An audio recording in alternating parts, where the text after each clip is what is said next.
Okay so hi everyone, welcome to Newspark. कैसे हैं आप सभी लोग? आई होप अच्छे होंगे और आपकी प्रिपरेशन अच्छी चल रही होगी। आज मैं एक और क्वेश्चन दिया था आपको नेटवर्क का, थेवेनिन थ्योरम का, और उसमें पूछा था आपसे कि Thevenin concept VTH across AB terminal क्या होगा। तो चलो इसके सॉल्यूशन देखते हैं। बहुत लोग आंसर दिए हैं जो कि करेक्ट है। जो लोग नहीं बना पाए हैं भाई, थोड़ा सा बेसिक पे फोकस करो, क्योंकि this is the basic question. और बेसिक क्वेश्चन अगर नहीं बन रहे हैं तो टफ कहाँ से बनेंगे? पिछले बार जो मैं क्वेश्चन दिया था वो तो बना ही नहीं पाओगे, है ना? तो थोड़ा सा प्रैक्टिस अच्छे से कीजिए, ट्राई कीजिए कि कैसे मैं सॉल्व कर रहा हूँ उसको समझने का। देखो ये थोड़ा कॉम्प्लिकेटेड दिख रहा है, लेकिन एक्चुअल में कॉम्प्लिकेटेड है नहीं, सिंपल सा। आप अगर वोल्टेज डिवीजन रूल लगाओगे बहुत अच्छे से आपको मिल जाएगा। VTH VAB, यहाँ पे हमको VAB फाइंड करना है, जो कि 2K के अक्रॉस आपको VAB मिलने वाला है। This is only the VAB, right. और अगर आप VAB निकालोगे तो VAB वोल्टेज डिवीजन रूल से निकाल सकते हैं। ये आपका एक वोल्टेज सोर्स है which is dependent voltage source, and dependent voltage source की वैल्यू 25 I नॉट है। तो टोटल वोल्टेज कितनी हो गई? 25 I not, right. total voltage is equal to 25 I naught,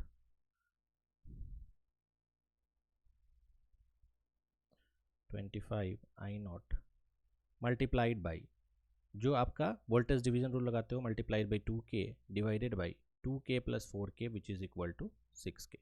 so it is equal to 25/3 into I naught. अब एक बार आई naught की value मिल जाएगी, हमारे पास आंसर हो जाएगा, है ना? 25/3 आई नॉट। अब आई नॉट की वैल्यू कैसे निकाल सकते हैं? तो उसके लिए आपको यहाँ पे इस जगह पे देखना पड़ेगा। एक सीरीज नेटवर्क आपको दिख रहा है, तो आई नॉट की value is equal to total voltage divided by जो भी है 25/3। टोटल वोल्टेज कितना है? 10 volt divided by 3K, right. 3K के को रहने दो ऐसे ही, दैट इज 250/9, 250/9 मिली वोल्ट हो जाएगा। एंड 250/9 का वैल्यू अगर मैं निकालूँ फाइनली तो 27.77 मिली वोल्ट। तो इतना सिंपल था ये क्वेश्चन। देखने में जो नए होंगे बेसिक, जिनका नहीं क्लियर होगा, उनको लगेगा कि भाई क्या है ये, अलग तरीके के क्वेश्चंस हो गए, लेकिन बहुत ही बेसिक क्वेश्चन है। हमेशा रिवर्स इंजीनियरिंग किया करो, जहाँ पे पूछ रहा है उस पॉइंट को पहले पकड़ो और वहाँ पे चेक करो क्या दिया हुआ है, क्या बेहतर रहेगा, ठीक है? उस हिसाब से अगर आप जाओगे बहुत ईजिली फाइंड कर सकते हो। सिंगल लाइन में 27.77 मिली वोल्ट आ गया। अब मान लो यहाँ पे अगर RTH पूछता तो कितना होता, वो नीचे आप कमेंट बताइए, है ना? जैसे अगर मैं RAB या RTH आपको बोलूँ कि फाइंड RTH, है ना?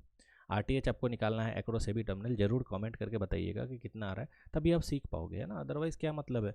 मतलब बेसिक क्वेश्चन है, ठीक है, थेवेनिन का, लेकिन RTH यहाँ निकालने के लिए आपको थोड़ा दिमाग लगाना पड़ेगा। क्यों? क्योंकि it is a combination of dependent source and independent source. तो जब भी डिपेंडेंट एंड इंडिपेंडेंट आ जाता है, उस केस में आपको क्या फाइंड करना है? VTH एंड ISC फाइंड करने के बाद VTH upon ISC will give you the RTH, या फिर आप टेस्ट वोल्टेज अप्रोच से भी जा सकते हो।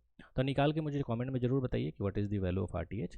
फिर हम लोग मिलेंगे नेक्स्ट क्वेश्चन में। तो ऐसे क्वेश्चन आप सॉल्व करते रहो, डेली ये क्वेश्चन मैं प्रोवाइड करूंगा, इधर नेटवर्क का, मशीन्स का, पावर इलेक्ट्रॉनिक्स, पावर सिस्टम का, ठीक है, जो मैं डील करता हूँ। और किसी को हमसे पढ़ना है, कोर्स लेना है, तो आप neosparkonline.com पे जा सकते हो, वहाँ पे भी 60% ऑफ चल रहा है, ठीक है ना?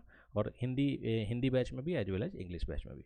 तो चलो फिर मिलते हैं, है ना? टेलीग्राम ग्रुप आप लोग ज्वाइन कर लीजिए। नेक्स्ट क्वेश्चन में हम लोग कल मिलेंगे। Okay, thank you.